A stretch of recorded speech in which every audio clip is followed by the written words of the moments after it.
Hi, my name is Mark Wax. I am currently the program director and the director of microvascular reconstructive surgery here at Oregon Health and Sciences University. So this is a introductory video just to give you a feel for who I am, what I am, why I love to be here, why I love to do what I do, and um, just introduce you to my particular perceptions of otolaryngology. So, who am I? Canadian by origin, that if you haven't figured out by my oot and the boots and my accent, then here you go. I trained in Toronto at the University of Toronto, went to school at University of Toronto, did my residency at the University of Toronto, did my fellowship at the University of Toronto, and then had to flee Canada to finally get a good job in head and neck surgery. I was in private practice for 5 years and wanted to do more complex things. I really loved private practice. It's a great field. I think that everybody that does it eventually finds their little niche and enjoys what they do. I drifted into otolaryngology because during our fourth year of medical school, it was the most exciting thing that I wanted to do. I loved surgery. Uh, I loved being able to operate. I loved the patient interaction, the complexity of the patients, the diverse patient population, and mostly I loved the residents. The staff were scary. I'm not going to tell you when I trained, but it was a while ago. The staff were very frightening, and the residents were the nicest people in the world. They taught us a lot. They spent a lot of time, and they really invigorated and inspired me. So I went into otolaryngology. I loved the practice, and I decided that I wanted to be a general otolaryngologist, and I went out into private practice, and it was great. I had a great time.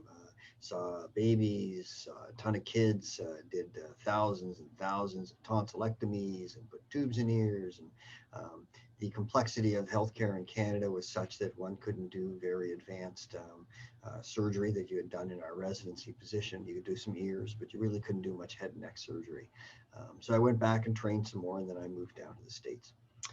And I have not regretted it at all. I love academics. I love teaching. I love the patient interaction, the patients that we see, and the complexity of the patients that we see. All of it is stimulating on a day-to-day basis. So I don't really have a job. I have hobbies. I ski. I like to run. I like to climb. Do tons of stuff. I love to come to work.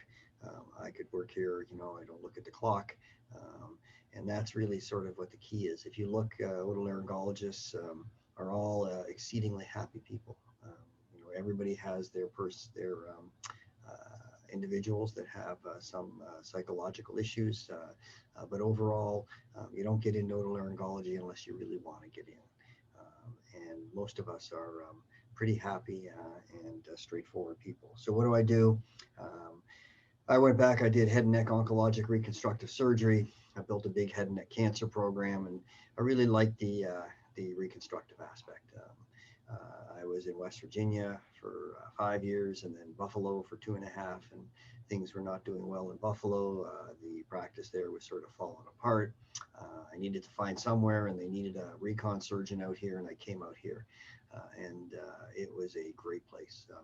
Oregon is sort of a little nugget of diamond in the middle of relatively nowhere.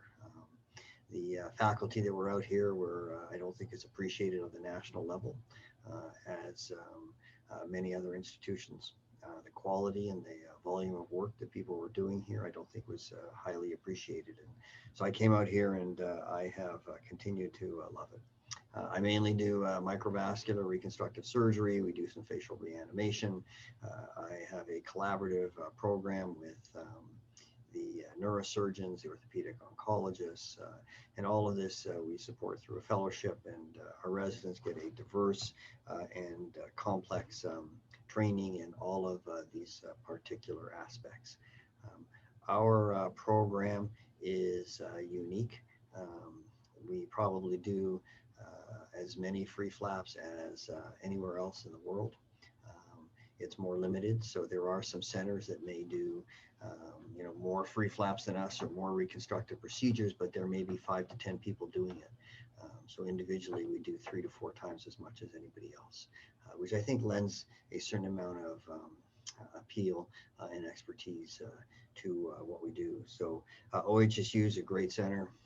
If you look on the map, you got to go to Seattle up in the north. You got to go out to Salt Lake City or Denver in the east.